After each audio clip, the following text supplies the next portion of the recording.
cheered. And then she said, "Why does this always happen to me?" She got down and she still just one rabbit to a small door.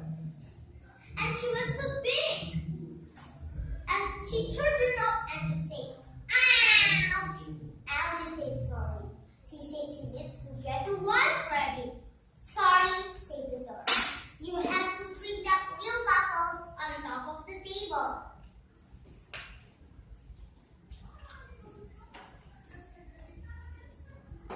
Then something happened to Alice. She shrunk slowly. What? Then water came from now here, and she fell down to the bottom. The door opened his mouth, and the water took Alice to wonderland. She saw an animal up ahead.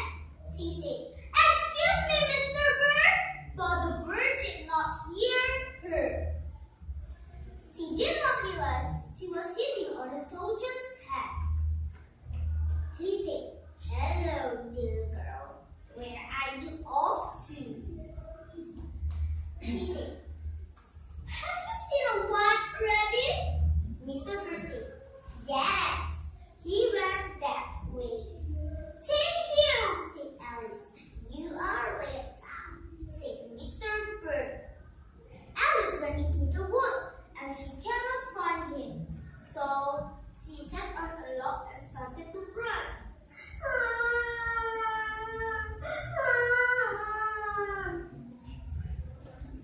Inside, two twins came popping up. The first brother was big, and the second brother was called Bib. Bib said, "Why are you crying?"